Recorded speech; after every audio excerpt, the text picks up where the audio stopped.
Right. and let him On see the what I job do as a learning. absolutely. Gotcha. If I'm the choir director, let little Timmy, Sally, whomever come up here and do this with me. Right, right. I'm not saying I remember it was one I had a young man who we all knew he was gonna be a preacher and I mean we felt like it. We knew he had a call. Mhm. But prior to that, I would have him speak before I spoke. So if I was preaching or, I was up preaching, I would give him like 3 or 4 minutes to say something about the scripture before I spoke, and all it was just training. Like you said, it's like OJT. Mhm. So that's how we help Give 'em bring a little them in. time in. Yep, Absolutely. yep, yep.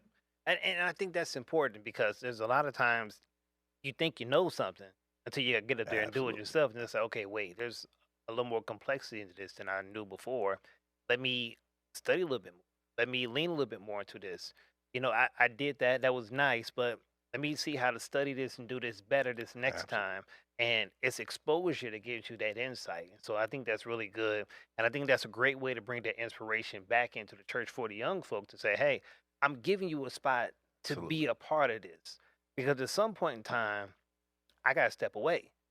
The older generation's gotta step back so that the younger generation can step forward Absolutely. and keep the church growing and Absolutely. prospering and moving into different things. And like you talked about, the part with technology, it's a lot of things that are different.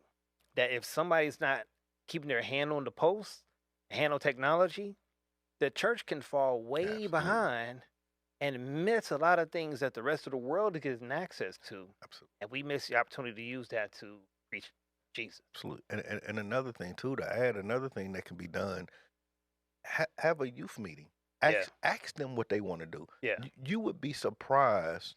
You would be, and I use like in corporate world. A Mhm. lot of times when we get in these jobs, you get hired for a job, you do the job. Yeah, We don't like when they just throw us in and say, "Well, here, do the job." Well, I mean, right. you at least want some kind of training or that supervisor that says, "Hey, what is it that you would like to do? Let me put you in this particular role." So do the kids the same way. You're in church. What would you like to see? What would make you happy Give a about little being bit at of this church? buy-in because they had Absolutely. a little hand or say into whatnot. Absolutely. I got you. Absolutely. And it's easy to feel empowered when you got a voice. So Absolutely. I like that. I And, like that. and if I have a voice in it, or if I feel like I have a voice in it, Yeah, then I'm more apt to do it. yeah, Because if I'm in the church and I tell the youth that, "No, you gotta be the one to usher." Well, I might not like I might like singing. Why right. ain't you ask me to be in the choir? I like to Yeah. sing. I might wanna sing a solo, and so if we let them or ask them what they wanna do, Hmm. then empower them to do it, Yeah. but then encourage them because they gonna mess up. We all mess up.